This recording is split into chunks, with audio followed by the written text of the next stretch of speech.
Hello friends and my dear students.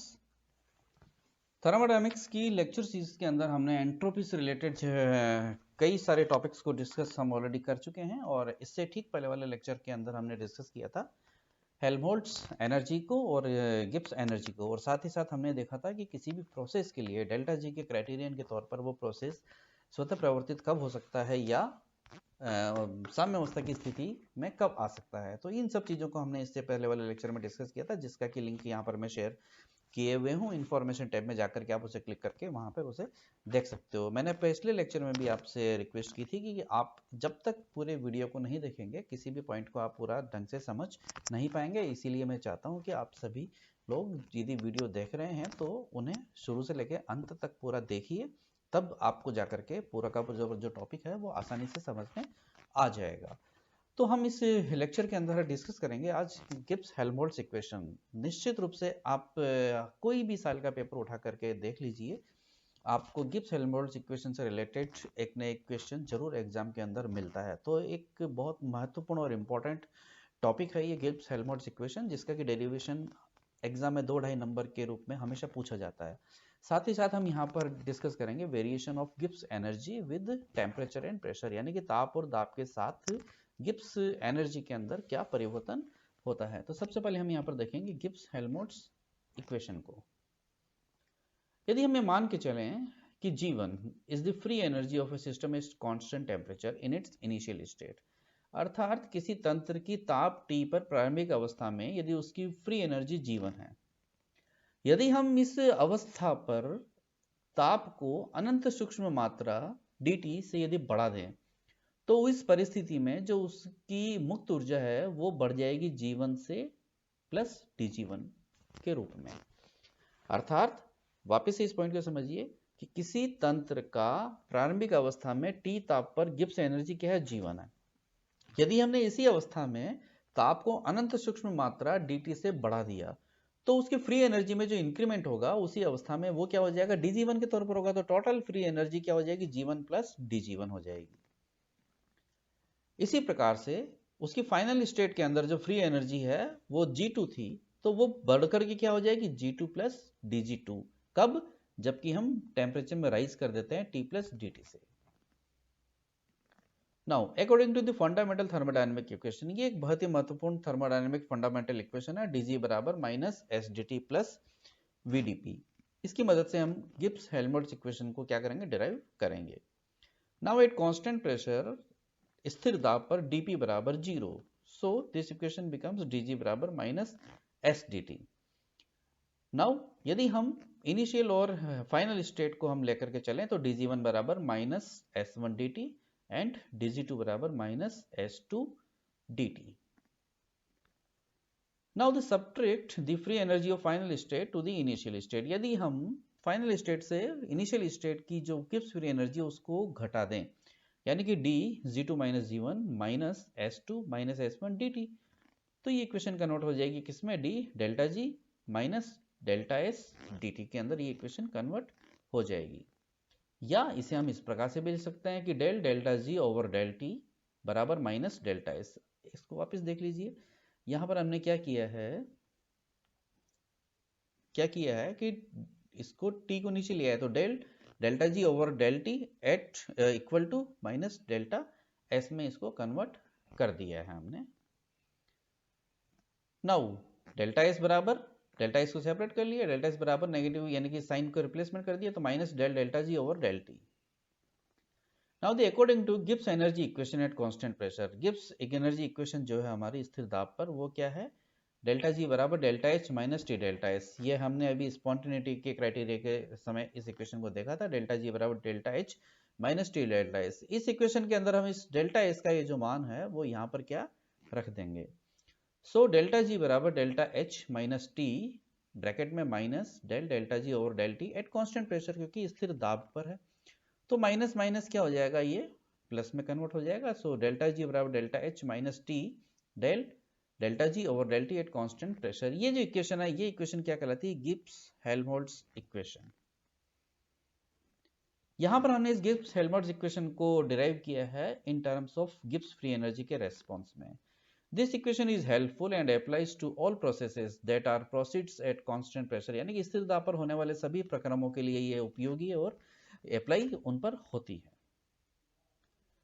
Gibbs-Helmholtz equation में also be derived in terms of Helmholtz function, यानी कि इस equation को हम हेल्महोल्ट्ज फंक्शन के रूप में भी क्या डिराइव कर सकते हैं। According to the fundamental thermodynamic equation dA बराबर minus S D T minus PdV।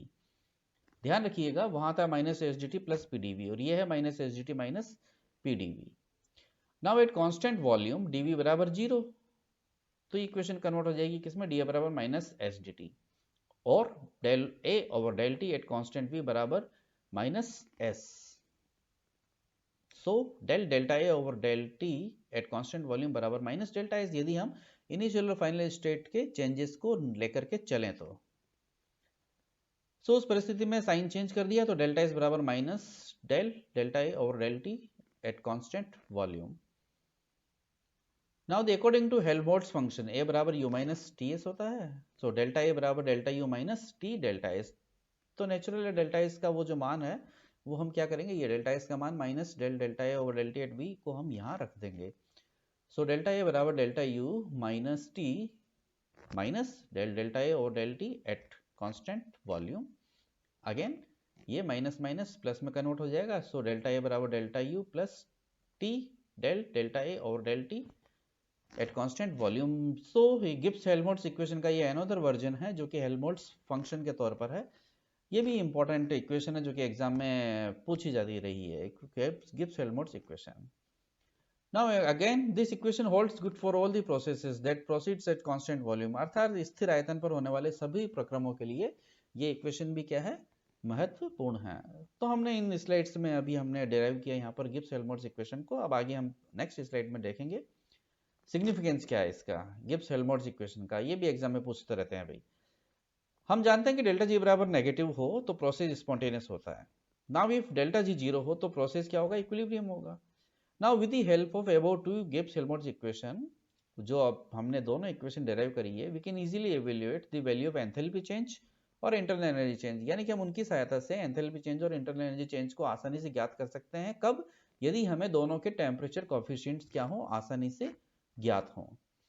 साथ ही साथ हम गिब्स फ्री एनर्जी पर ताप के प्रभाव को भी क्या यहाँ पर ज्ञात कर सकते हैं। ये जो है सिग्निफिकेंस ऑफ गिब्स-हेल्महोल्ट्ज इक्वेशन, दो महत्वपूर्ण पॉइंट है, इन दोनों को आप ध्यान में रख सकते हैं, ये एग्जाम में अक्सर पूछे जाते रहे हैं। Now important again variation of G with temperature and pressure, अर्थात गिब्स फ्री एनर्जी का ताप और दाब के साथ में क्या परिवर्तन होता है। Again, according to the fundamental thermodynamic equation, dg बराबर minus sdt plus vdp. This becomes equation number 1 here. Now the Gibbs energy G is a function of temperature and pressure. यानी कि गिब्स एनर्जी जो है वो ताप और दाब का फंक्शन है, तो G is a function of T and P. तो एग्जैक्ट डिफरेंशियल टर्म में लिखें तो dg बराबर del G over del T at constant p dt plus del G over del p at constant t dp. Equation number 2, यदि हम यहाँ पर equation 1 और 2 को कंपेयर करें, इन कोफिशिएंट्स को, dt के कोफिशिएंट्स को और dp के कोफिशिएंट्स को, तो आप देख सकते हो कि del G over del T at constant p बराबर माइनस एस और del G over del p at constant t बराबर v। दोनों को कंपेयर किया तो हमारे सामने ये दोनों इक्वेशंस आ गई, इक्वेशन 3 और 4 के रूप में। ये हम दोनों भी बता चुके हैं, यहाँ पर इक्वेशन नंबर 4 आ गई। नाउ इन इक्वेशन 3, यदि RHS यानी कि right hand side term negative है तो निश्चित रूप से जो LHS टर्म है वो भी नेगेटिव होनी चाहिए। इसका मतलब किसी समदाबी प्रक्रम में ताप में वृद्धि से गिब्स ऊर्जा के मान में क्या कमी होती है, यानी कि in an isobaric process with the increase in temperature Gibbs free energy decreases. इसी प्रकार से हम यहाँ देख सकते हैं, ये पॉजिटिव है तो ये पॉजिटिव है, इसका मतलब किसी समतापी परिवर्तन में दाब में वृद्धि से गिब्स ऊर्जा के मान में क्या होती है, वृद्धि होती है। अब यदि हम देखें यहाँ पर कि entropy for solid is lower, हम जानते हैं कि एंट्रोपी का जो मान है वो ठोसों के लिए क्या होता है, कम होता है गैसों की तुलना में। तो निश्चित रूप से जो गिब्स ऊर्जा का परिवर्तन है वो ठोसों के लिए ताप के सापेक्ष क्या होगा, कम होगा गैसों की तुलना में, नेचुरल है। लाइक एज इन जैसे कि हमने इक्वेशन 3 को डिफाइन किया था, वैसे ही हम 4 को यहाँ देखेंगे कि यदि RHS पॉजिटिव है तो LHS भी पॉजिटिव होगा। इसका मतलब किसी समतापी प्रक्रम के दौरान दाब में वृद्धि से गिब्स ऊर्जा के मान में क्या होती है, वृद्धि होती है। अगेन नेचुरल है, वही चीज की ठोस की मोलर वॉल्यूम जो है वो गैसों के मोलर वॉल्यूम की तुलना में बहुत कम होता है। अर्थात ठोसों की गिब्स मुक्त ऊर्जा में परिवर्तन दाब के लिए सापेक्ष, यानी कि ठोसों के लिए दाब के सापेक्ष गिब्स मुक्त ऊर्जा में परिवर्तन गैसों की तुलना में बहुत कम होगा। इक्वेशन 4 में भी रिटर्न एज, ये इक्वेशन 4 ये थी हमारी, इसको हमने इस प्रकार से लिख दिया dg बराबर vdp, dg बराबर vdp एट कांस्टेंट टेम्परेचर पर। यदि G1 P1 और G2 P2 यदि इनिशियल और फाइनल टेम्परेचर प्रेशर हैं, यानी कि इनिशियल स्टेट और फाइनल स्टेट के अंदर टेम्परेचर प्रेशर है, तो किसी स्थिर ताप पर क्या दिखेंगे? Since pressure does not have much effect on the volume of solids and liquids. अब दाब का जो प्रभाव है वो ठोसों और द्रवों के आयतन पर इतना अधिक नहीं होता जितना कि गैसों के लिए होता है, तो वॉल्यूम को है हम यहाँ पर क्या मान सकते हैं? कांस्टेंट मान सकते हैं। सो G1 टू G2 इंटीग्रेशन किया, dg बराबर P1 से P2 इंटीग्रेशन किया vdp, तो v को हम क्या मान लेंगे? कांस्टेंट मान लेंगे, ये मान लिया। तो G2 माइनस G1 बराबर v को कांस्टेंट मान लिया, P2 माइनस P1, या डेल्टा G बराबर v P2 minus P1। Again to obtain value of delta G for gases, यानी कि गैसेस के लिए, तो volume v should be represented as pressure, तो वहां पर आयतन को हमें दाब के रूप में क्या परिभाषित करना अनिवार्य है। तो इस इक्वेशन में जो v है उसको हम pv बराबर nRT से v बराबर nRT बाय p में इसको क्या कर देंगे? कन्वर्ट कर देंगे। तो nRT बाय p से इसको कन्वर्ट कर दिया हमने। सो डेल्टा जी बराबर जब इंटीग्रेशन करेंगे तो डेल्टा जी बराबर nRT natural log of p2 by p1, क्योंकि 1/p का इंटीग्रेशन होता है natural log of x। Again definite integral है तो नेचुरल लॉग ऑफ x है, तो एक बार हम p2 रखेंगे, एक बार p1 रखेंगे, तो p2 माइनस p1 यानी कि p2 by p1। Natural log को बेस 10 में कन्वर्ट कर देंगे तो ये कन्वर्ट हो जाएगा किसमें? डेल्टा जी बराबर 2.303 nRT log p2 by p1। हम जानते हैं कि p और v दोनों एक दूसरे के व्युत्क्रम होते हैं, तो इस इक्वेशन को हम किस में कन्वर्ट कर देंगे? डेल्टा जी बराबर 2.303 nRT log v1 bye v2 की फॉर्म के अंदर इसे हम कन्वर्ट कर देंगे। सो इक्वेशन नंबर ये last 6 equation. Thank you. Gibbs और हेल्महोल्ट्ज एनर्जी से रिलेटेड जो दोनों हमारे लेक्चर हैं वो यहाँ पे कंप्लीट हो चुके हैं। इसके आगे की जो लेक्चर है उसके अंदर हम थर्मोडायनेमिक्स में डिस्कस करेंगे थर्ड लॉ ऑफ थर्मोडायनेमिक्स को। Thank you.